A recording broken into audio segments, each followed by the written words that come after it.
Thank you, Harper. Well, it is it's such a pleasure, Neil, to have you here today. Neil reached out, and I got to read a advanced copy of his book, and that was such an honor for me, and I just enjoyed it no end.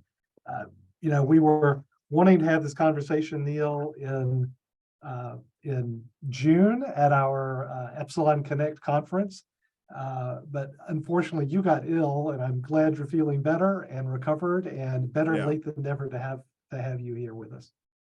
Well, great to be here, Ben. And yeah, I mean, just let me know where you want this to go, and I'm very flexible. I just roll with whatever's out there.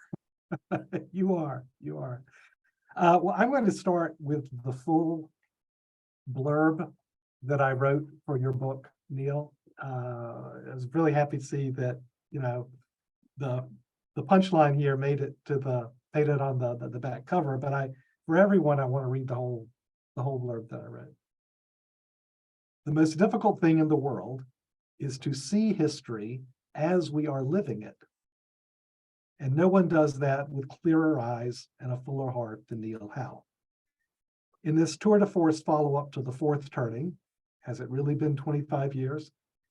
Neil writes a new classic that is somehow even better than the original. Readers with an eye to the past and present will appreciate the clear markers of Neil's historical analysis. Readers with an eye to the future will appreciate the optimism and hope of Neil's historical vision. In short, the fourth turning is required reading for anyone who cares about where our world has been and where our world is going, presented with erudition and clarity as only Neil Howe can. So, Wow. yeah, Wow. I liked it. Neil. It was good. So there are two elements to that blurb that I wanted to start off with here. The first is that I'll say that a challenge of seeing the world as a series of cycles, a cyclical view of history. I think one of the challenges there is that it can become, $10 word, a tautology. It's very difficult to say that you're wrong, right? I mean, you can kind of, and God knows I've done this. You do an interpretive song and dance, to kind of fit things here or there into the vision of cycles. One of the things I loved about this book is, talking about in the blurb, the markers you set down, right? You plant a flag and you say, nope, fourth turning is here. And I know in some of our conversations, and we should talk about it here, what those markers are and kind of what you see as the, putting some stakes in the ground for what this analysis shows. I would also say it helps to establish a track record. Yep. We wrote a book in Bill and I wrote a book in 1991.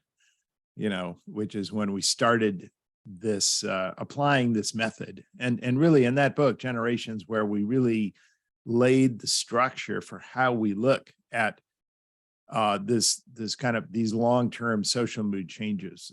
That's when we started talking about, a new generation after Generation X, which at that time still didn't have a name. Doug Coupland's book was still 2 years in the future, 1 year still in the future.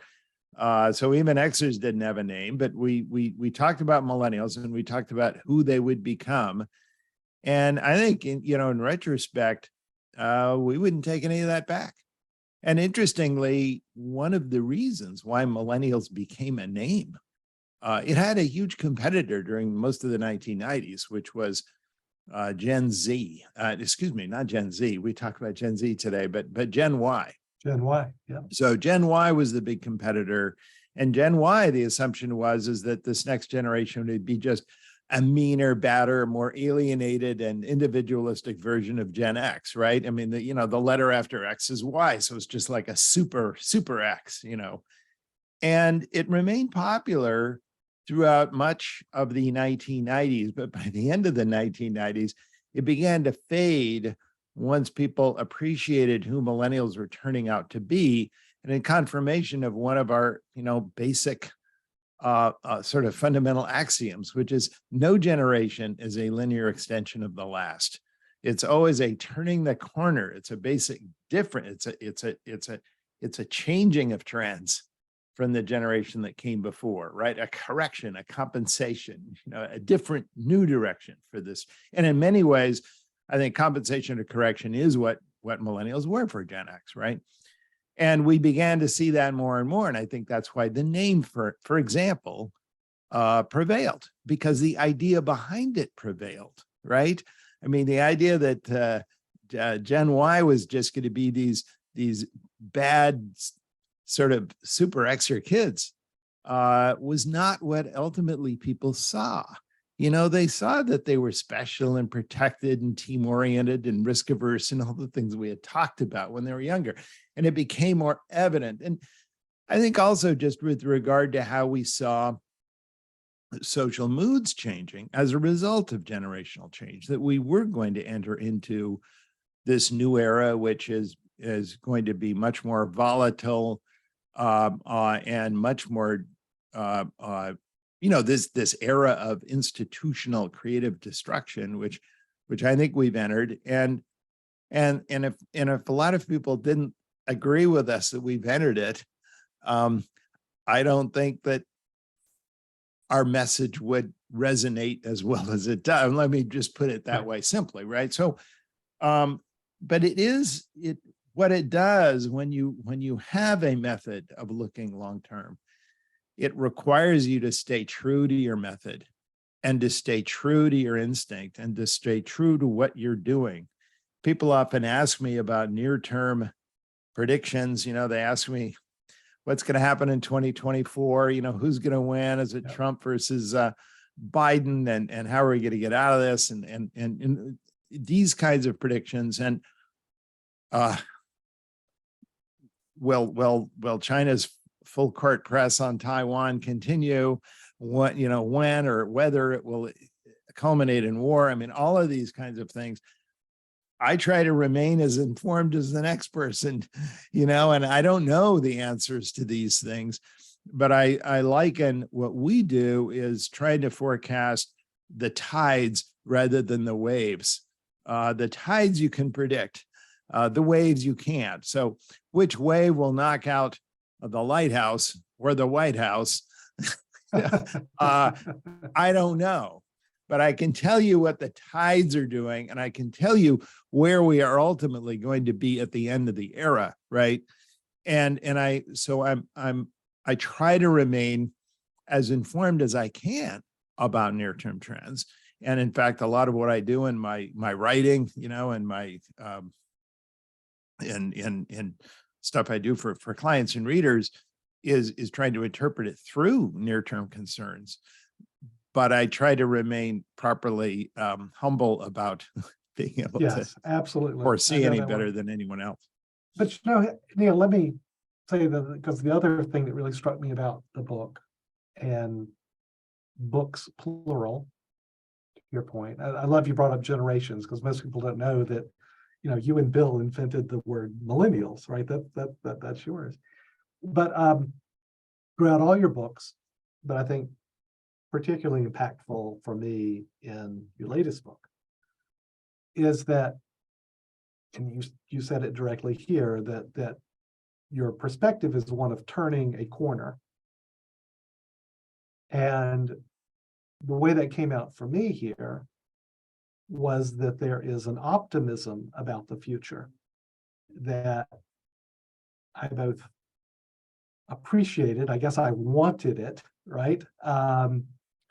But I think it's right, because I think the other tendency of historical analysis, particularly if you're living the history, is, as you said, to see events as essentially a linear trajectory, right? Things are going bad, they will continue to get bad, they will get worse, right? And throughout this, and this is part of your process, is right, is seeing the corner turning, as you put it, which coming out of a fourth turning, that's an improvement, right? That's there's an optimism there. So tell us a bit about that. And then, by the way, everyone on the call, if you've got a question in mind for Neil, go ahead and raise your hand, right? On the we'll get this we'll get this going right after I asked Neil to talk about his optimism and things that can either delay or, I'll say, undermine a happy ending, right, to the fourth turning is here. Well, look, it's a little surprising and actually gratifying that people see this as an optimistic vision. One of my biggest worries, and I think sometimes even a worry of my publisher, Simon and Schuster, and the editors, was that this is going to be viewed as a pessimistic book. As a downer, right? Nobody needs that. But I do think that because our viewpoint has changed, because we begin to say, and one refrain I sometimes have in the book is nothing is worse than a fourth turning, except not having a fourth turning. You know what I mean? So if you take all the trends we're currently on toward, lack of trust in institutions, toward rabid partisanship, toward the dysfunction of our community, of our national community, and all of these dangers we see in front of us, kind of leading to this world of a kind of a dystopian crumbling of everything we have in common, and defenselessness in the face of any dangers from others, right? That if that's how we now see current trends, well, it's hard to imagine anything worse, right? I mean, the rich getting richer, the poor getting poorer, us, going more into debt to subsidize our current consumption, our current entitlements, rather than doing anything to invest in the future. In other words, a complete sort of implosion of any responsibility to future generations, to the future at all, to community at all. And so we're all forced back into this world of sort of individual survivorship, sort of the ultimate Gen X jungle view, of the world. I guess what they thought they were prepared for when their parents first let them alone, as home alone kids, right? That this is the way the world was going to be. But rather that this too will change, and it's going to change in a predictable way, and it's going to change because of generational forces have already been unleashed. It will change through the climaxing of a crisis. That is true. And so we have to look forward to that. But that process itself is what is going to solve every one of those problems, right? And in fact, there is a chapter in the book, chapter 8, where I talk about fourth turning as a social transformation. Yep. A lot of the book, I talk more about sort of the signpost events of a fourth turning, and I talk about how it dynamically works out, how we go through from catalyst to regeneracy to consolidation to climax and so on, how we kind of go through the narrative, a narrative of a fourth turning when you look at all the fourth turnings in a row. But then I also talk more generally about the social transformation, and the overall social transformation is one from individualism to community. And within that sort of overall rubric, we're looking at four particularly, I think, striking measures of that. One is the transformation from privilege to equality. And this is a characteristic of all fourth turnings as an era, meaning going from just before the fourth turning, or just as you're entering the fourth turning, to when you're finally done with the fourth turning, right? That you go from, and this is no matter how you measure it, it occurs in every fourth turning, Gini coefficient by income or by wealth, or just the ethic of social equality.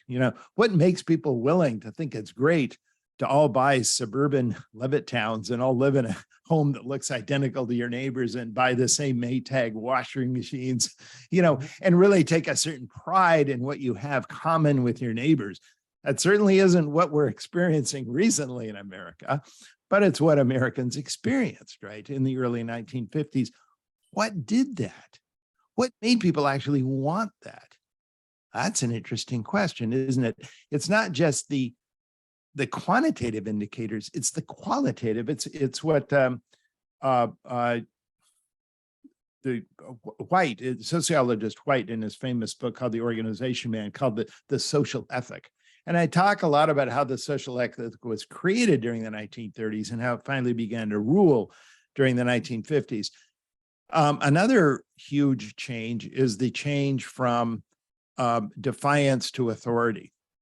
And that's a huge issue we have today. I mean, how do institutions regain authority? How do we have trust? And how is that asserted?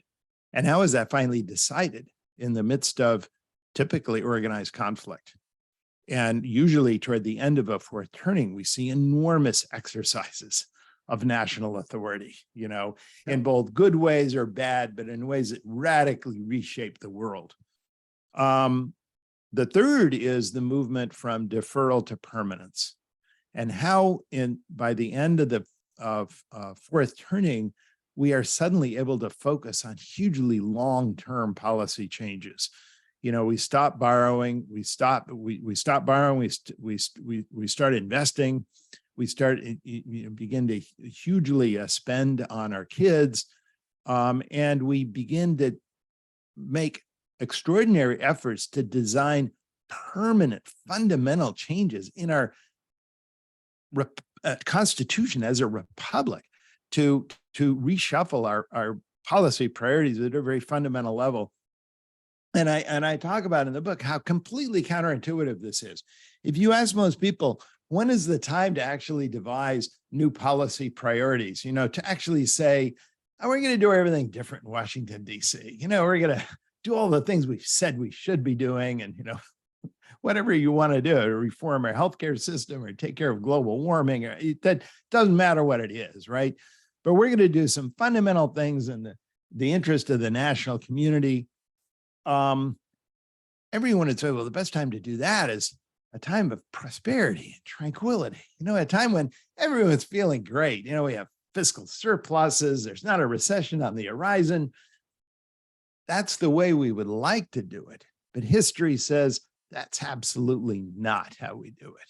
Right. That every time we make these fundamental changes,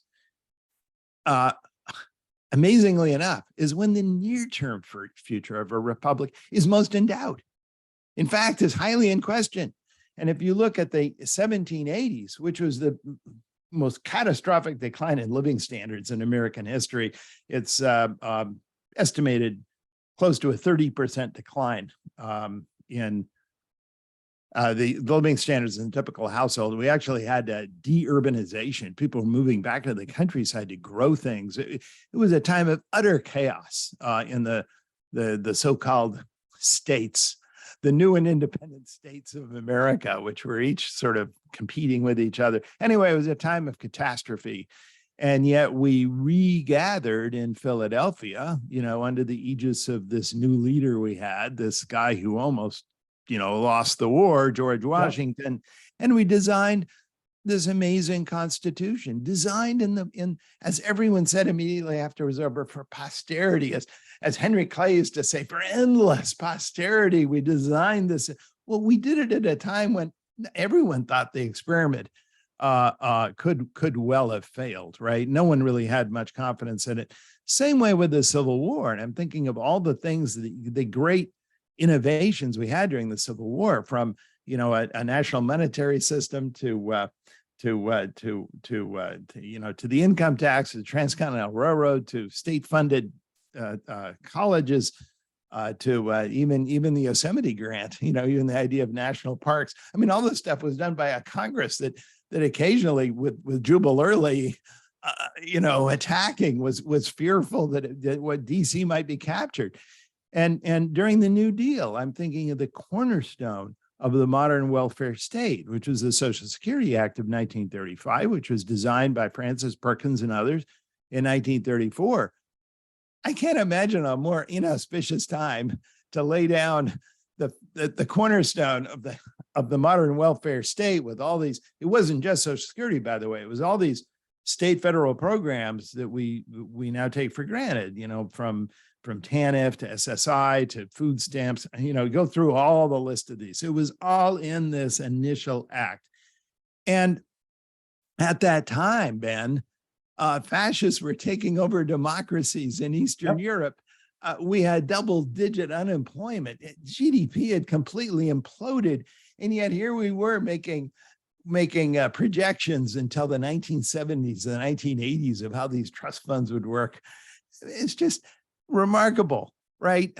And not in that year and the year after, in 1936, 37, a lot of Americans, particularly younger Americans, felt that capitalism and democracy were dead. The future was either fascism or communism. I mean, get with the program. And yet here we were, right? And so this always has amazed me and impressed me. This is another transformation that takes place. And finally, I talk about the change in the culture from irony to convention. And that's actually a section that's best just read. You have to kind of read that section to look at what we do in the culture that seems so different, and why the culture of the 1950s has this triacal kind of utterly tame, uninteresting flavor for boomers who hated it, growing up, and for Xers who look at it with astonishment.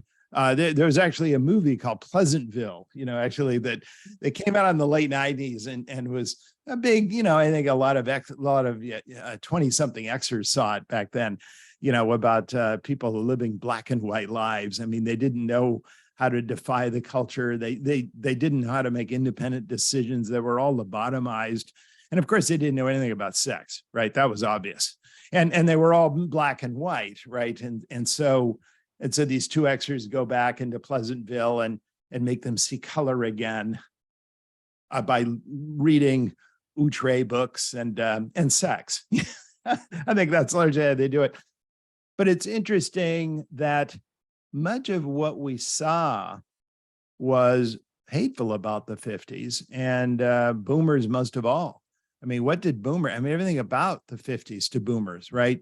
Not only the cultural tameness and conformity, but the whole idea of a large and strong middle class, which reflected the equality that America was entering and continued to accelerate during most of the 1960s. Until by the mid-1960s, the middle class was huge and very strong in America, and boomers hated it. I mean, what was worse than Pleasant Valley Sunday? Charcoal burning everywhere. I mean, we all remember the Monkees song. And so boomers wanted to explode this middle class. Let's just different strokes for different folks. Let's have people go different directions. Let's fragment American life, right? Let's get out from under all of these oppressive strictures and all the social discipline for what?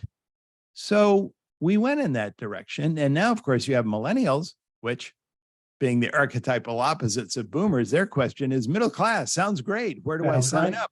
I don't see it anywhere. So, but this is one of the fundamental differences, and it often helps to look at for turnings as being the opposite of awakenings. The big problem with an awakening is how do you rid or flush out all the constraints and rules and community discipline of the first turning out of the system, so we can enjoy life again, be authentic people, and have real honest, values again, right?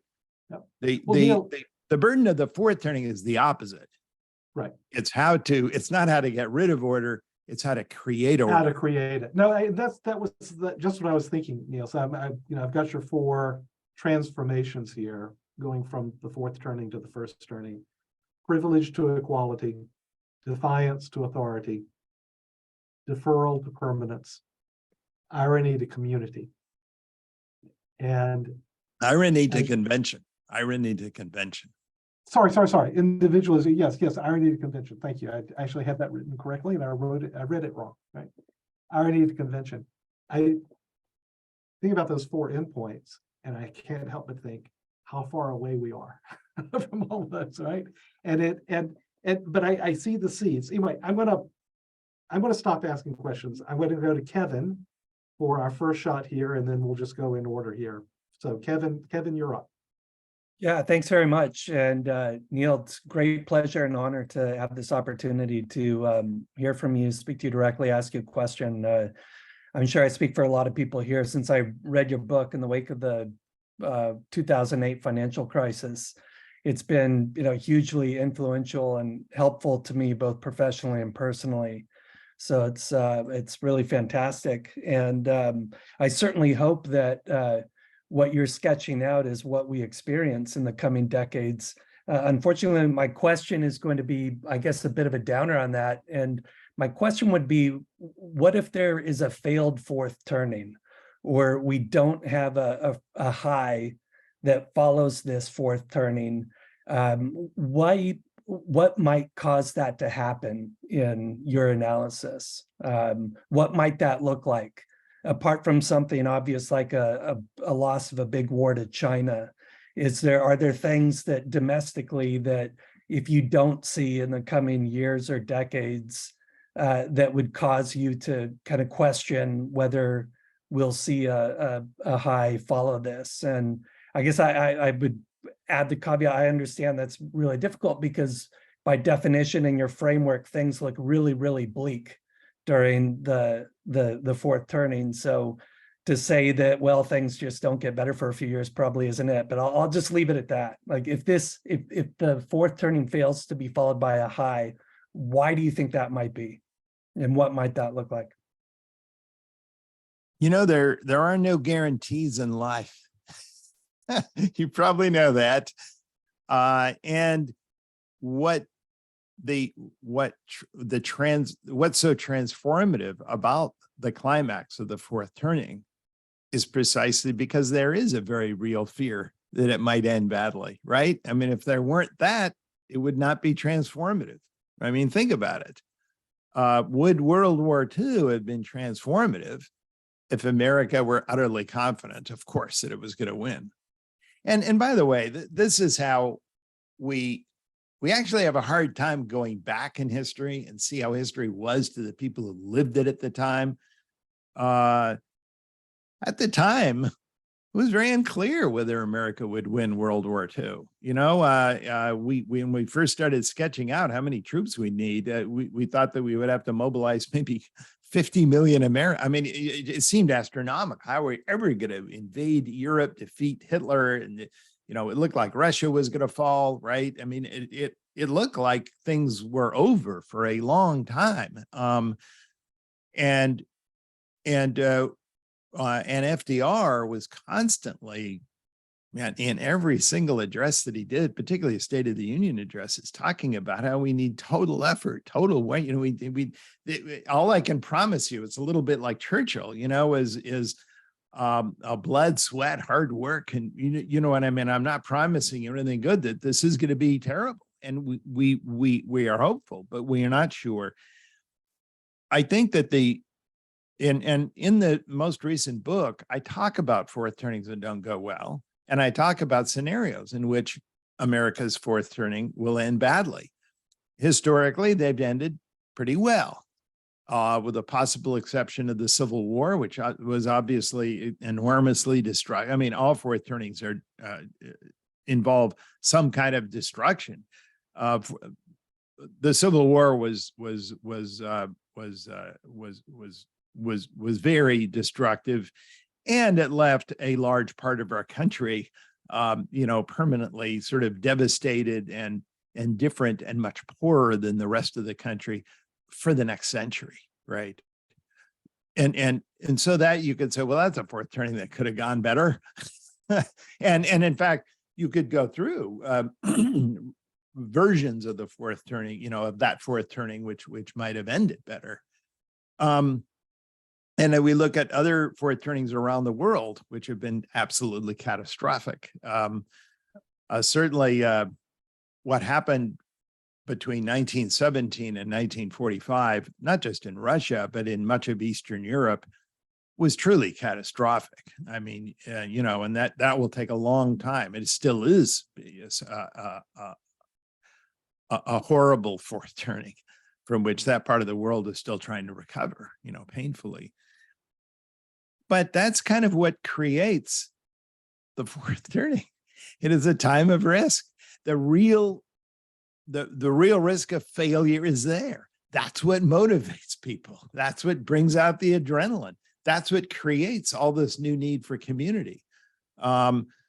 The sense of absolute urgency, the need for public mobilization, not only of people, but of material wealth, all toward one single end, which is to survive, to prevail, and to make sure that this new vision of the future comes out on top. And when that finally happens, you're able to create this new world, right?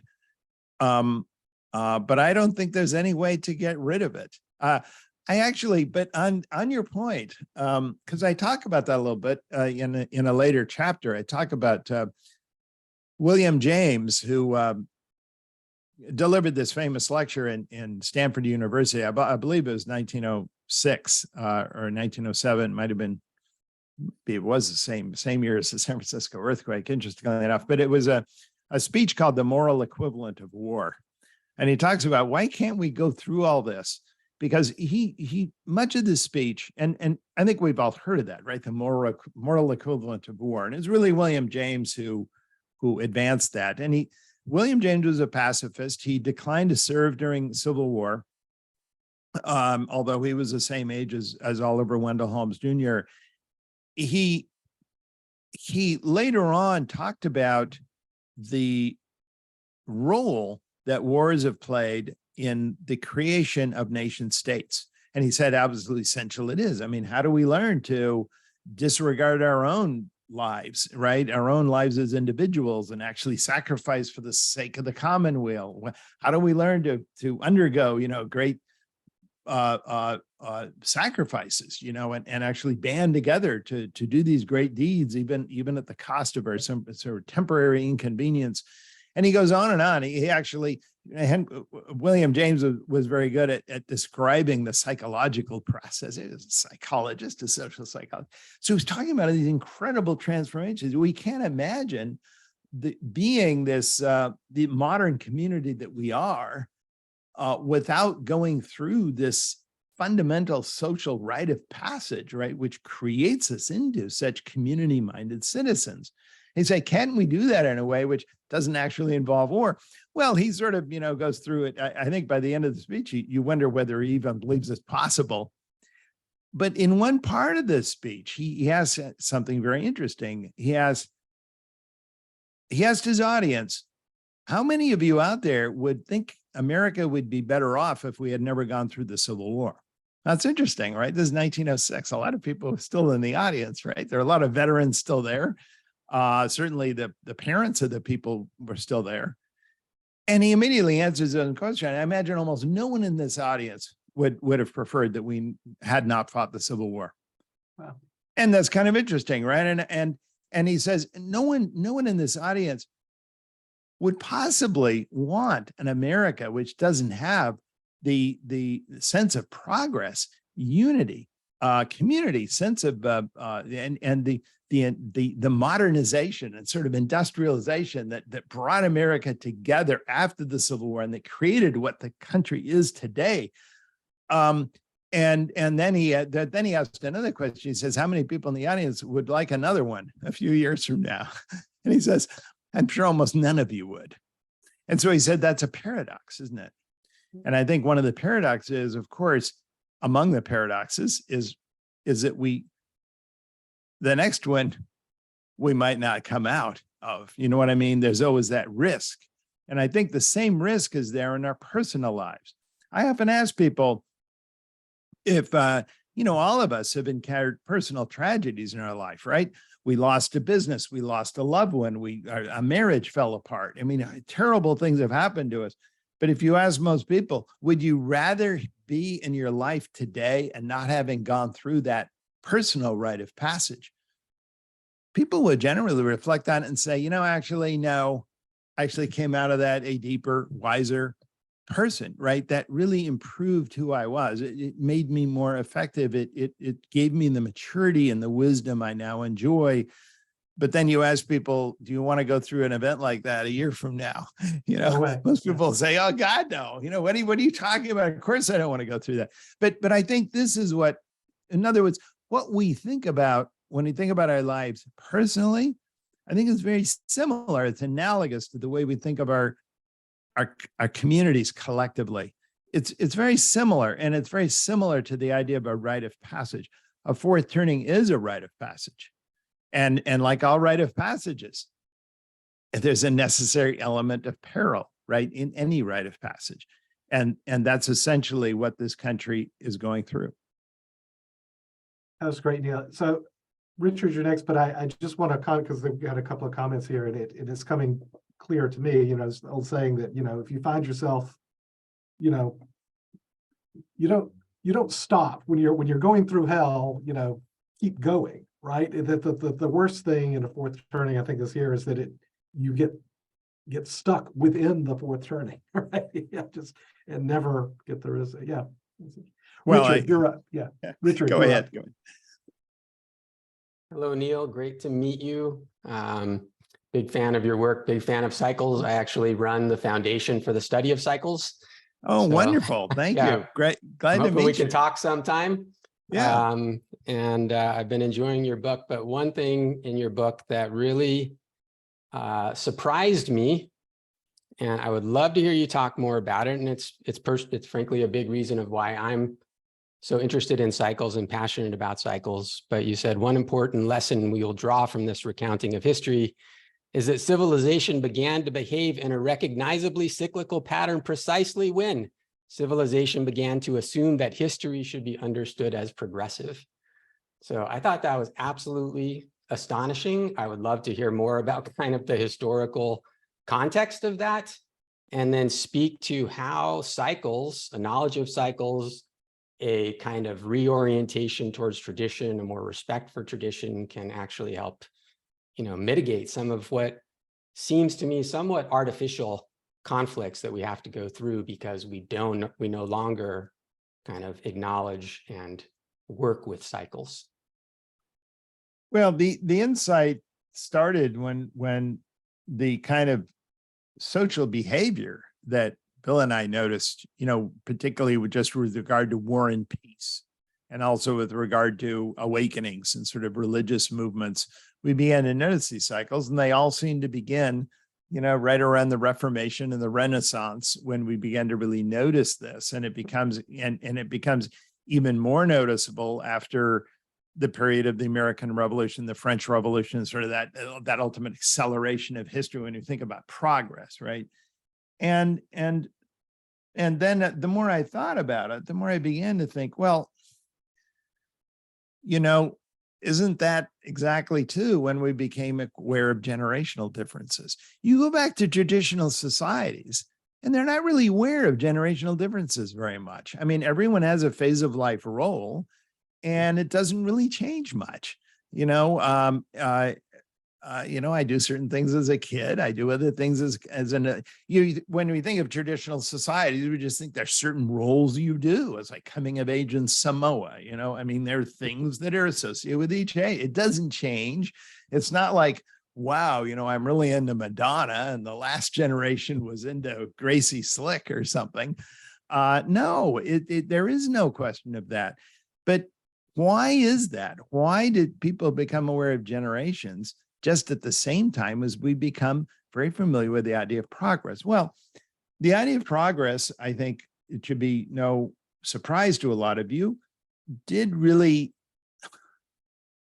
didn't occur to the first time among elites, but it became very much a generalized view throughout much of the Western world, certainly in that period, in the late 15th century, early 16th century, and it was both religious and secular. I mean, the religious element was sort of when we think of the Renaissance, sort of the glorification of the classical civilization and the building up of beautiful things, of great community. We could build them better than they did and build them better every year.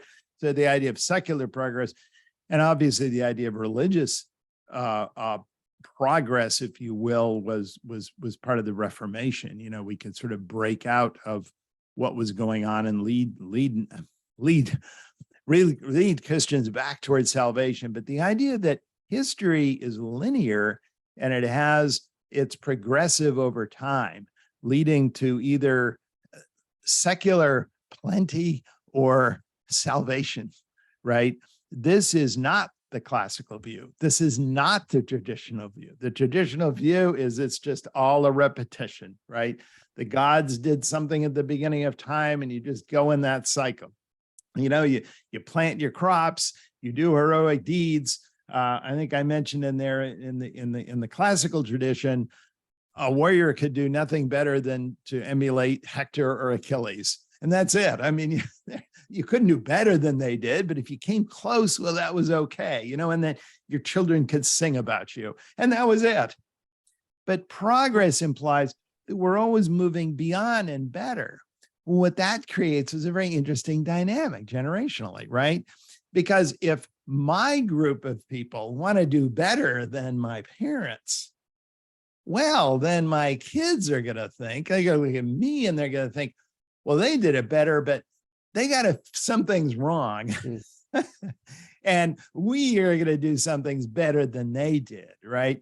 So you begin a process of correction and compensation generationally. And you set in motion these kinds of oscillations, which I look at as an oscillation of two axes, one between community and individualism and the other between the subjective and the objective. So I use kind of Jungian, a Jungian quaternity to kind of describe these generational oscillations. But, and from that, you can get four kind of generational, a fourfold generational archetypes. But that's what gets it going. In other words, then this is the paradox. And I talk about that early in the book, right?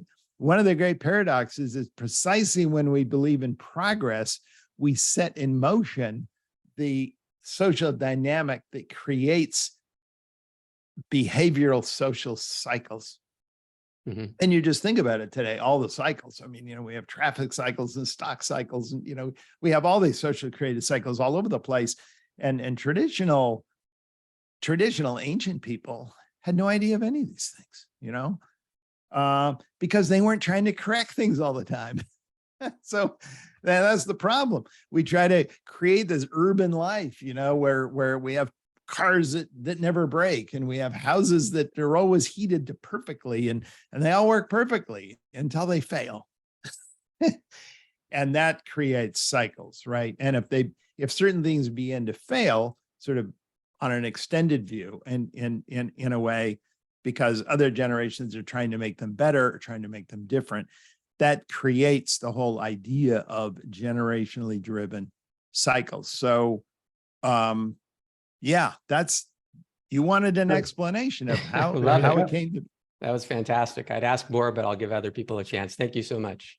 Thanks. I do want to be respectful of some Neil's time, so we'll try to get through the questions that we've got on tap here. Eric, you're next.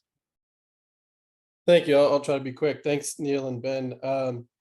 So my question is about the trust of institutions in these cycles, these turnings, and there's certainly a lack of trust, and I find myself struggling to believe how I could, and how many could shift to trusting various institutions, over the coming years, right? And certainly things have always been the way. People lie, media lies. Maybe we just know things more. We have access to more information nowadays. But I heard you on the Hidden Forces podcast recently, and you talked about there's a change in the mindset. People make sacrifices. People change what they believe, and we all kind of come together. But I'm curious about how the trust in institutions changes during this, or what you either have seen or what you would expect to see, right, in kind of modern times,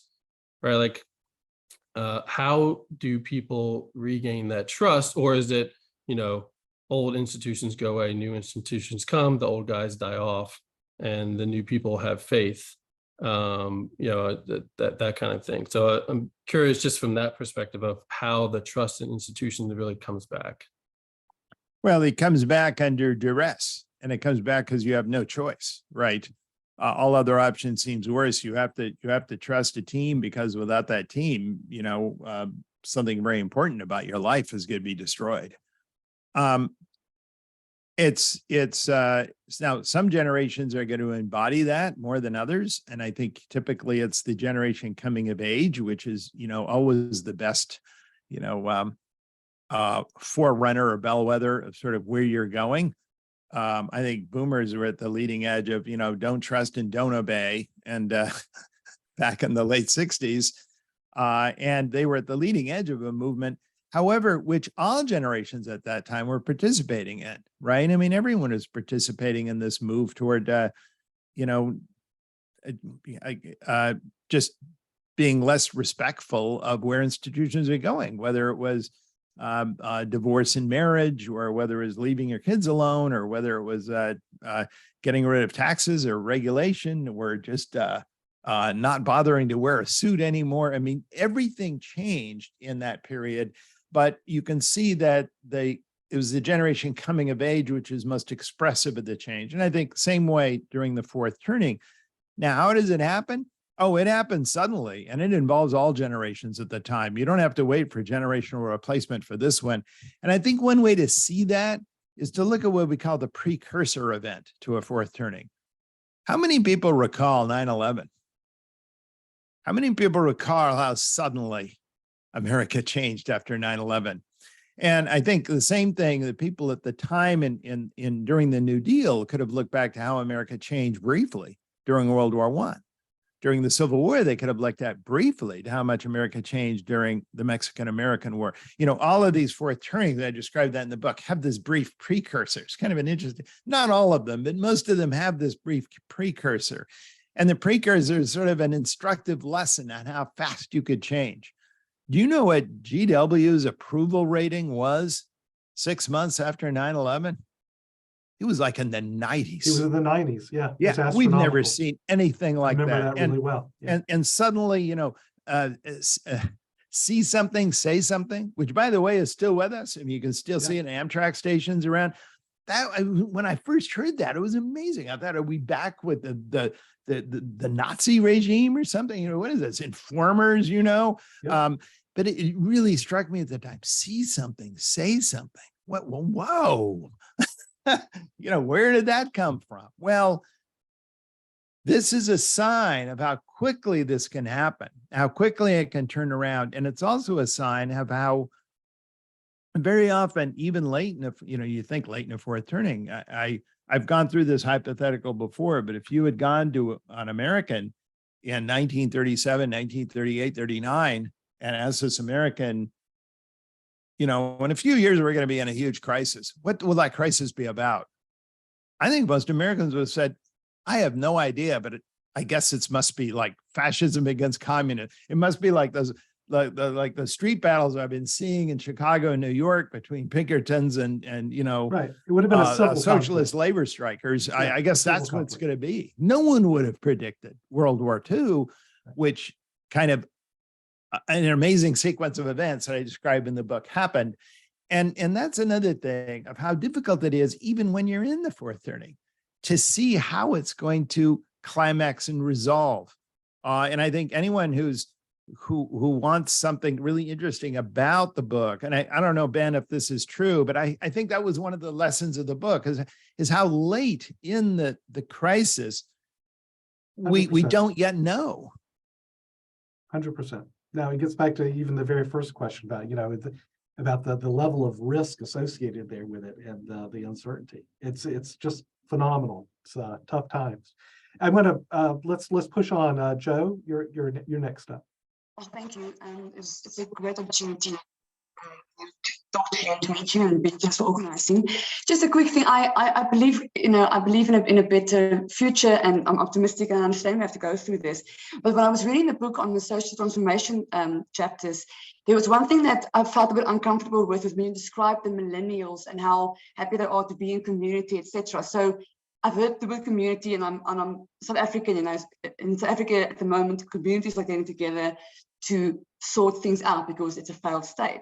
But what bothers me a little bit about that, and I felt uncomfortable, was the very thin line between community and collective. And it's a hop and a bop to collectivism. And with the advance of AI, I felt like you were describing a horror scene from the movie Minority Report, where everywhere you go, it's an Orwellian state where everyone knows what everyone's thinking, and you are told what to think. So I can understand how, from a community point of view, it's advantages, and we have to get together under fear. But I felt uncomfortable reading that. I was thinking there's a thin line between community and, with the advance of AI, collectivism. Thank you. Yeah, well, thank you for the question. Look, one thing I want to point out absolutely right here, there's no such thing as a good turning or a bad turning. Right. So every turning, first turning, second turning, third turning, whatever, fourth turning, has its dangers and has its trade-offs and has its sacrifices, right? And there's a reason why 1984 and at one end, and Fahrenheit 451 and the Brave New World and all these books were produced in the first turning. I mean, that's what people were afraid of back then. Yep. And we begin to see books like that reappearing, books like The Circle, and you think about all these new kind of collective dystopian fantasies that are actually coming back into the culture now. I think are expressive of that. And we like to think that we want to be in a social mood where there's no danger, that there's no possibility of anything going wrong. It doesn't exist. It doesn't exist.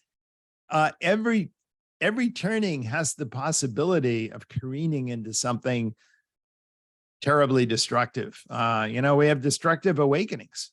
Think of the Cultural Revolution in China, if you want to look at a destructive awakening. I think that China today is still suffering from that event, which is absolutely traumatic. I mean, sending an entire generation into the countryside and what they did to an entire generation of intellectuals and leaders, what they made them go through, the devaluation of 2 millennia of Confucian philosophy and respect, which now, oddly, Xi Jinping is trying to resurrect. His Confucian institutes everywhere. The way I interpret it is that the Red Guard generation, now that they're older, finally see something in Confucian they like, which is respect for elders. So that's why they're trying to bring it back. But gee, I think that was one point we missed back then, but I think we want to bring it back, right? So I think I'm not disagreeing with you. There is a thin line. I absolutely agree. And in fact, one point I make when I talk about first turnings is how even at the time, people are pointing out what's insubstantial about it, right? And when I talked about White, the organization man, when I talk about Nisbet and the quest for community, and I talk the Body Snatchers, the Manchurian Candidate, Melvina Reynolds with the song, ticky-tacky houses on a hillside. I remember that. I was living in California, and I remember those ticky-tacky houses. And so people even at the time were making fun of it. And I think we have to remember that people aren't completely unaware of this. They are aware of it. But at the time, because of the danger they faced, they think this community is worth it because, my God, we don't want to go back into that crisis. And in fact, here's kind of an interesting rule. Every turning is haunted and motivated by the turning that it just went through. I mean, think about how much of the first turning was shaped by the fear of the crisis and not wanting to be in that position of vulnerability collectively again. Think of how much of the 60s was haunted by the fear of the of the 50s. We didn't want to go into this collective, conformity again. And think of, you can kind of go through that way, right? And look at it that way. It's, there's that favorite expression of Hegel, which is the owl of Minerva always takes flight just before dawn, meaning that we only become intellectually aware of something when the era is actually over, Yeah. and I think there is some truth to that. That's a great quote. So, Rob, you're next. However, we had a couple of questions.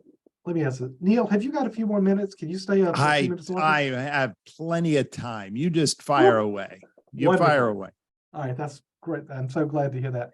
Rob, we had a couple of questions that came in through Slack, one of them right after Joe. So let me read this and then Rob will get your question. If you get a chance, please ask Neil what some of his favorite hypotheses for regeneracy scenarios are for this fourth turning. Regeneracy scenarios. That's a good one. And as I point out, I think we see one thing I point out is the idea of conflict. And conflict, as I point out, is the ultimate incubator of community. That's like the ultimate paradox of all, right? Yep. Conflict is the incubator of community. By the way, that's a cornerstone of sociology since the late 19th century, that it's in conflict when we learn to have to be cooperative with friends to be able to protect ourselves as a group because we're threatened, right?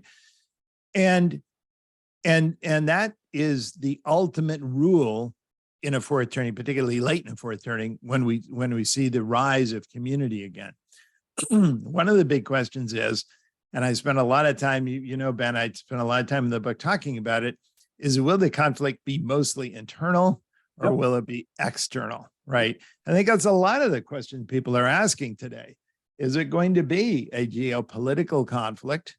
And again, I go back to the 30s, how much that was on a knife edge. The 30s was an incredible decade of internal polarization between those who, who thought it was the red decade and those who thought it was the fascist decade. And in fact, one thing that's unknown, I think it's becoming better known because of the movie Oppenheimer came out, but how much of the greatest generation, how many of their best and brightest actually were communists. I mean, they Absolutely. were card-carrying communists, as they would have said. Yep. They were following orders from Moscow. So this is how knife-edged it is. And I talk a lot in the book about how knife-edged it is and how William Seward at the last moment tried to get Lincoln to declare war on Spain, England, and France simultaneously to rally America just before the bombardment of Sumter, and so on and so on. Well, what I think, look, in terms of what are the spectrum of things, I think in that I talk about the gray rhinoceros. I think it's obvious. It's already out there. We know who the candidates are for geopolitical conflict. The obvious number one is China. And, every 3 months, it seems there's some new admiral or general talking about the odds moving up. I do a lot of work on demography on China, and I do a lot of work on sort of looking at social trends in China. And I actually think the sense of urgency in China is increasing. The Thucydides trap and the idea that they have to act sooner rather than later, I think is becoming more urgent in China. And so that's definitely on the table, and how Russia will feed into that and how members of that axis will feed into that is all kind of an open question. So I think the geopolitical thing is out there and the internal is obviously there. I'm looking at 2024 and I'm just seeing this as, I'm actually writing something on it right now, and it's absolutely amazing. This is an election that absolutely no one in America wants. You know what I mean? Record shares of people just wish they didn't have these two candidates going at each other again. And yet they're agreeing to it because they're motivated by fear, not hope, but fear. Each party fears that the other taking charge will permanently ruin America. I mean, permanently. And I think that under those circumstances, it's very hard for democracy to survive.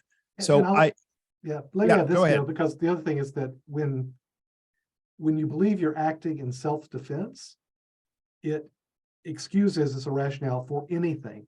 Totally. Nothing is off particularly- limits if you think you're acting in self-defense. And I actually, I don't know if you recall this, Ben, but I actually quote in there a great essay by Carl Becker. And if no one has seen it yet, he wrote it in 1940. I think it's called the Perils of Democracy or something like that. He was a great intellectual historian. He wrote The Heavenly City of the 18th century philosophers, and he did a number of interesting books. But he wrote this book just before he died, and it was just before Pearl Harbor, and it was actually just looking at how democracies are falling all over the world. And it was kind of it's a dark essay, but in the book, he exactly identifies the problem today. And he said, he said it's a bitter truth, but it's true. He said democracies work best when there's really nothing important to talk about. Right. and I love the way he said it. He said, when all there is to talk about is how wide the streets are going to be and what gauge sewer pipe you're going to use, then democracy really works well, because everyone just thinks, well, you agree on all the basics, you're just looking at, but whenever a community has to start deciding fundamental issues, democracy no longer works, because at that point, no one's going to go along with the majority just because they lose the vote, right? And this is where America is today. And I think the reaction to the indictments, I mean, everything you see, you just wonder, how can that survive? Now, you put together the geopolitical with the internal, and then you have some really interesting chess games, right? About how you could have an external conflict and one group not participating. Yeah. We've seen that before in very interesting ways. The loyalists and the patriots during the American Revolution, or which side was less enthusiastic about going to war against fascism? Well, we know which side was, right? The America First side. America. But and what were the long-term political consequences of that, which contributed to the huge strength of the New Deal coalition for the next 5 decades after World War II. So going through those scenarios, I didn't really answer the question, but that's how I would think about it. That was great. That was really great, Neil. Rob, thanks for being patient. You're up.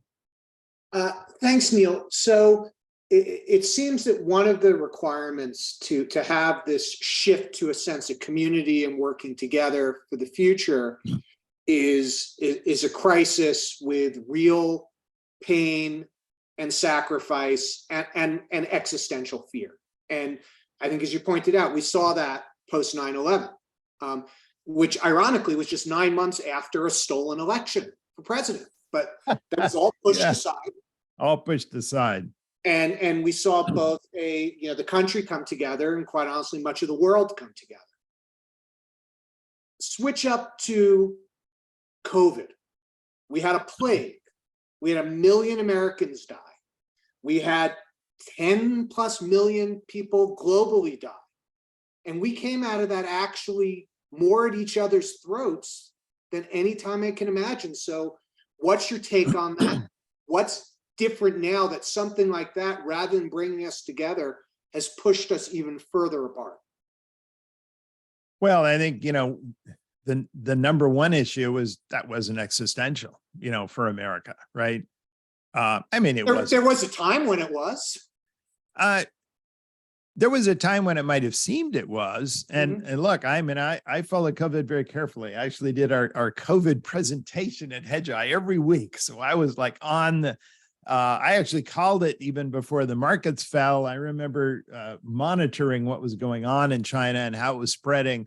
I recall that extremely well. And it is true that early on, March and April and so on, when there were the greatest fears, there actually wasn't much partisan difference in how we responded. It's a little bit later that you began to see the differences. There's no question about that. They begin to emerge when it was clear that, it was serious, but this wasn't going to be, a make or break. It would have been like a very unbelievable rise in, about 3 different other causes of death. You know what I mean? In other words, this was not, and interestingly enough, natural disasters, although having some of the same effect of conflict. That is to say, they do bring community together. They do cause people to, be generous to members of the community. We see that in disaster situations, right? They don't have the same impact as conflict between communities, right? That's like a whole nother level of commitment, because then you have another community that's it's a zero-sum game, right? Against a natural disaster can just go away. But a community that it's either you or them, they're not going to go away. You either beat them or they beat you, and that's the difference. I think we need a Watchmen scenario where we have a war manufactured or otherwise against the Martian monster, right? So well, that's the Independence Day scenario, and that's what William Seward was trying to do artificially in his April Fool's memorandum to Lincoln, but it has to be a genuine conflict. And really what happens ultimately is that one side wins or renders the other side irrelevant because of some broader conflict they're engaged in. And so every fourth turning includes an incredible partisan split in the country. We saw that in the Civil War. We saw that in the Revolution. You remember there was a huge share of Americans that were loyalists during and most Americans killed during the Revolution were American on American deaths, not American on British deaths. But every fourth turning, we see this partisan split, and every time it's overwhelmed by some community, by some struggle. Often it's a struggle by an outsider, which in sense renders that irrelevant. Sometimes it's mostly one-on-one, like it was sexually within the United States. We have a lot more instances of civil wars around the world. And I think many of you may have seen the Barbara Walter with a recent book on Civil War talking about, where the United States is. I mean, she studied civil wars all over the world. The incidence of civil war is rising in recent decades. And she talks about where the US is relative to other countries and the various sort of indicators of probability of civil war. But one thing she notes, she says that she's interviewed so many survivors of civil war, and they all say the same thing. No one ever sees it coming. They all said, we never thought it would come.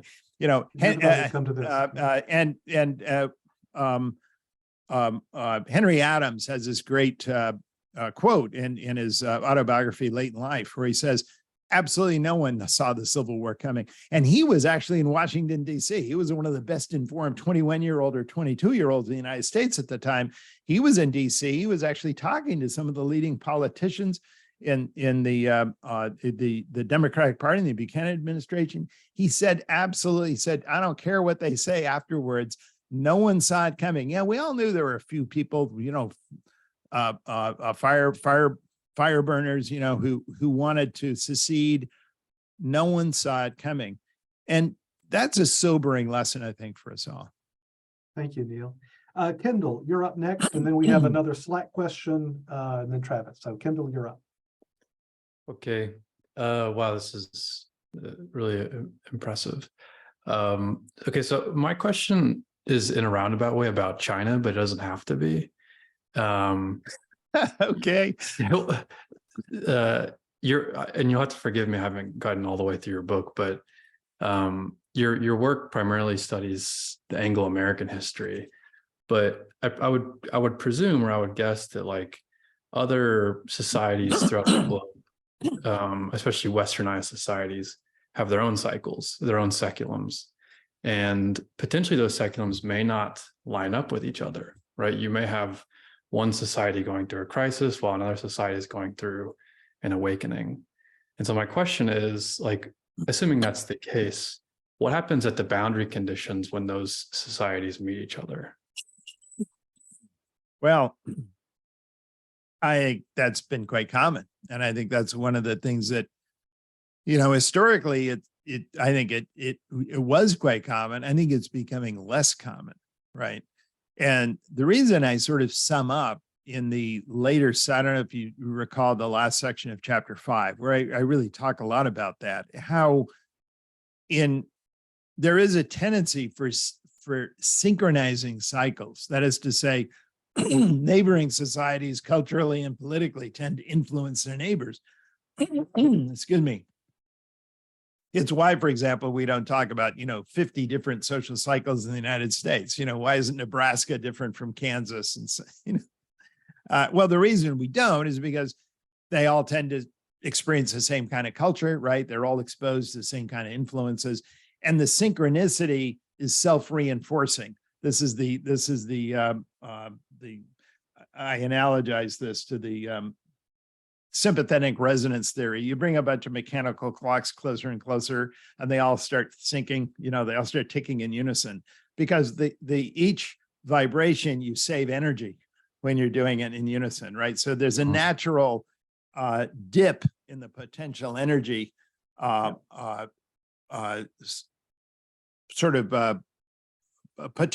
potential energy possibility in all these clocks together. So they all start ticking in unison. I think the same thing, this is true of many complex systems. And I think it's true of the cyclical. And I think that much of the world now is on a very similar schedule. The Great Depression, World War II, it was a global event. I mean, it encompassed all the English-speaking world, all of Europe, including Russia. It included South Asia, including India, obviously, which won its independence at the end of it, and China, Japan, and the entire Pacific was involved in it, right? And so this is why you had a worldwide awakening in the late 60s, 70s, went on into the 80s in some countries. And it wasn't just in Berkeley and Columbia University. It was in Paris, 68, May 68. It was in Prague. It was in Rome. It was in Berlin. It was in Santiago. It was in Mexico City, and it was in China. Where I was arguing before that the Cultural Revolution was China's awakening. There's no question about that. It was the jettisoning of all traditional culture in China, which on schedule, right? Chinese leaders now trying to bring back, right? We're trying to bring back, right? Well, that has happened in a fourth turning. We bring back all the classical stuff. We actually want to be more traditional in the culture. That's exactly what you expect in a fourth turning, right? So what I see is that these societies being on roughly increasingly the same schedule. So I think that you will see fewer instances of that. I do think that the Islamic world, particularly the Sunni world of sort of North Africa, the Arab world, and kind of Shiite Iran and so on, I think they're on a somewhat different cycle. And I explain the reasons for that. But I do see a greater coming together of different regions of the world. Thank you, Neil. That was great. That's fascinating. Yeah. So we are going to put a hard stop of this at 3:30, right? So we've got one question from Slack. We've got 3 in queue here. We'll try to get them in, but we're gonna put a hard stop at this. We'll do a stop a few minutes before 3:30, and then hard stop at 3:30. So question from Slack, or from the chat. Is it normal to see massive discontent with current leadership going in before a genuine transformational leader arises? Oh, totally. And even while the transformational leader is in charge, there might be tremendous invective against that person. I don't think any president has been more maligned or called more names than Abraham Lincoln. Or Franklin Stalino Roosevelt, as he was known at the time. I mean, my God. And you had demagogues all over America in the 1930s, starting with Huey Long and Sinclair Kingfisher. Lewis, the sort of novelist, populist, what? Excuse me? Kingfisher. Yeah, Kingfish. Now you wonder, how you get rid of these people, and death is certainly one of them. Nothing like an assassination gets rid of some of those threats. But, I don't really know. Right now, we see this 50-50 replay, this thing going on in 2024 that looks increasingly likely. It seems like both parties, because they're so frozen in fear of the other, that they feel no choice but to go with their winning shot, right? And it ratifies and reinforces their sort of tribal instincts, each one of them. And I sort of think, this is a weird thought, man. This just occurred to me the other day. I was wondering what you might think of it, but think about this. What would have happened in 1860 if the South had not seceded? Remember, the South still controlled the Senate. Yeah. They still had all the committee chairmanships. What would Lincoln have done? Would he have gone through with his promise to pass the 13th Amendment guaranteeing slavery in the South, which he had promised to do? So instead of the 13th Amendment prohibiting slavery, it would have been an amendment guaranteeing slavery. And what would have happened to America had secession actually what just ensured the war, and in many ways led almost automatically to emancipation, because there were no Democrats left in Congress. They had all left, so you could actually ratify all these decisions by radical Republicans. What would have happened? It's kind of like, I don't know. Doesn't it kind of remind you of today? You could have been a 50-50 divided. Yeah. So anyway. No, I've thought that before as well. It reminds me of that very much. And I think Lincoln would have been going down in history as a reviled president, right? As not as gridlock, a great emancipator, right? Yeah, so right. Travis, you're up. Hi, yes, this has been great. Thank you so much for spending the time to answer these questions. My question is on the internal conflict that you spoke about a few times and touched on. You've said that, but prior to Forturians, people don't recognize or know what that kind of conflict that internal conflict would look like. So if you ask people now, I think most people would say it's, a Republican versus Democrat or red versus blue. But do you think that's where the internal conflict would be? Or will those be the battle lines, or they might be somewhere else, like rich versus poor, haves versus have-nots? Yeah, I think the tribal lines have been well laid down and staked. I don't think that's going to go away anytime soon. I mean, I just think that's all sort of, I think we're all habituated to that psychologically, culturally. We've already begun to sort ourselves that way geographically. So I don't think that's easily changed. I think the real question is how consequential that will be. Will that be actually the divide that actually is the focus of the conflict? Or will it be sidetracked or diminished because the nation suddenly has to turn to something else, right? To some other urgent mission, right? And along the way, might one side gain a decisive victory over the other? I mean, that's the other thing, right? You might have much as FDR basically marginalized the Republicans through most of the 1930s and was able to actually pass through a lot of his New Deal, even though it didn't take America out of the Great Depression. It did marginalize the South. I do talk about how later on in the decade, because it didn't really lead anywhere for FDR, and in fact, it was to some extent negated in 1938 when he lost the election in 38, and he lost much of his advantage in the House. Much of his gains in the House were lost to the Republicans again.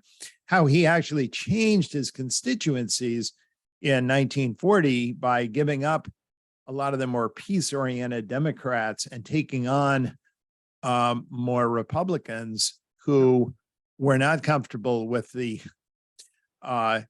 with elements of the New Deal that sort of threatened white supremacy in the South, but were comfortable with the elements of FDR, which said we should stand up to the fascists.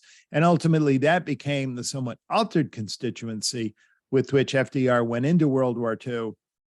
And he took all those Democratic chairmanships with all that Southern seniority who were totally on board with World War II and actually gave FDR the mandate to fight the war. So that was sort of an alteration. And I think about that a lot in the current context of the fourth turning. How might we see a somewhat redefinition of the two constituencies? That is to say, where we sort of switch off a little bit. You know what I mean? Maybe part of the Trump constituency goes to the Democrats, part of the Democrat constituency goes to the Republicans in such a way to enable one side or the other to get something done that they can't get done now, perhaps in the context with one side being somewhat stronger than the other. That's another thing that may become clear by 2024. Thank you. That was fascinating. Paul, you're up. Thank you, Ben. Neil, wonderful to meet you. Thanks again for doing this, all of us. You know, I picked up your original book probably almost 10 years ago now. As you pointed out earlier, a lot of people thought of it as a doomsday book, and that's actually why I picked it up, to understand what the doomsday scenario was. When I finished it, I realized it was a book about optimism. And when I pitch it to folks and I tell people to read it, I use your explanation that if we were standing at the eve of the Revolutionary War, and I said, 10 years, the U.S. is going to look nothing like, or the world's going to look nothing like you've been used to, in a totally different way. Everything that worked isn't going to work anymore. Everything that didn't work is going to work. You would be scared, but we can all agree that America post-revolution was better than America pre-revolution. And right. Same Civil War, same with World War II, etc. Under that same guise, thinking about optimism, thinking about fourth turning into the first turning, what kind of stuff do you look at and think about is not available today, not successful today, but will be successful in the first turning? You got a bunch of investors here who have a long-term mindset. Think about this from a value perspective. What kind of stuff is out of favor in a fourth turning, comes in favor in a first turning? I was thinking about the deferral versus permanence, thinking about long-term policy changes, but just think about it from that perspective. What seeds look horrible now that we should think will actually blossom in the future? Well, I think one thing you begin to see, which does pick up during a fourth turning and becomes huge during a first turning, is what is the focus of the rising generation, you know, what I call the hero archetype, and remains the focus of the artist archetype coming of age during the first turning. You know, that would have been the silent generation during the 50s. And that is the remaking and rebuilding of the outer world, right? The world of community, the world of civic institutions, but truly in its outer world physical manifestations, right?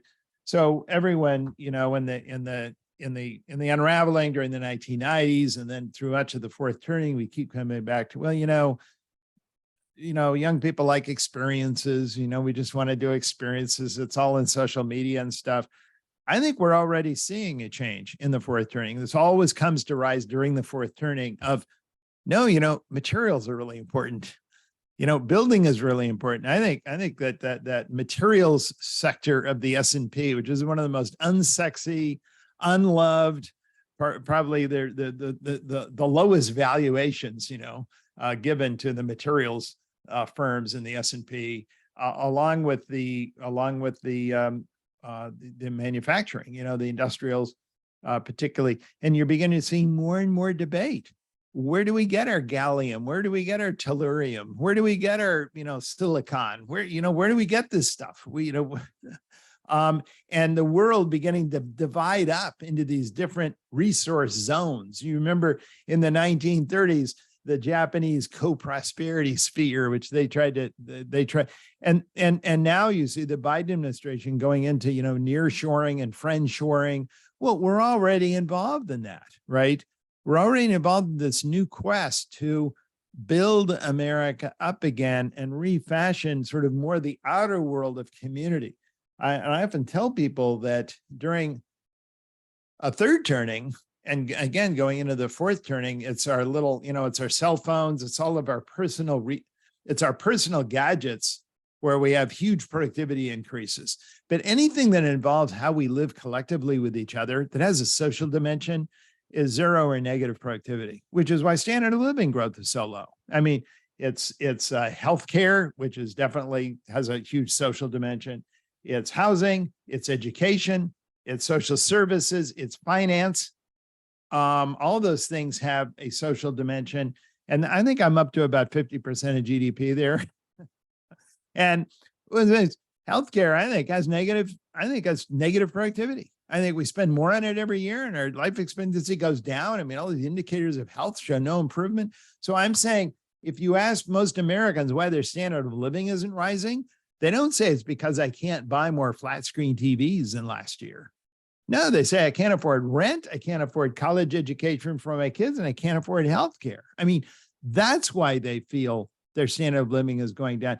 These all involve a social dimension purposes, you know, and what about the community I live in? Can we actually design community spaces worth living in with each other? Well, you can do that in a first turning because you don't care so much about the individual. I mean, I'll put it bluntly. Yeah. We're much more modest about our individual expectations, and we're much bolder about sort of community claims. And that's what happens. So you wanted a long-term look. That would be my suggestion. Thank you, Neil. All right, here's the challenge. Guy, you've got to ask your question in a few seconds. And the bigger challenge, Neil, you've only got like a minute to answer this question. Yeah, I can see that. We're down to seconds here. We'll make it work. Guy, go ahead. I'm a completionist. We got to get Guy in. Then we're good. The answer, by the way, the answer is Rosebud, by the way. Right, Excellent. of course. So I can understand the idea of generations in a family. That's obvious. But how do you talk about generations in a nation when there are children, babies are born every day? So how do you decide when to demarcate, you know, Gen X and millennials and so on? And how does that have any validity? Well, that's kind of chapter 3 of the book, and I've written a lot about that subject. So the idea of a social generation has been around for a long time. It's actually been around since the early 19th century. And even Jefferson talked about social generations, meaning people who are born and raised at the same time. And because they come along at the same time, they share the same location and history, also share the same attitudes and behaviors, which stick with them as they grow older, right? So for instance, the GI generation that went through World War II, they always had they always had a culture and a way of behaving that aged with them as they got older. It didn't change much as they aged. You know, they always saluted the flag. They always believed in big government, and you could go on. And a lot of the changes we saw during the awakening were changes that were boomers brought with them and have just aged with boomers as they grow older. You know, greater propensity for individual, greater sense of distrust for big institutions. That's the key insight of social generations, right? So it's the intersection of the social mood and your age location at the time, permanently shaping who you are.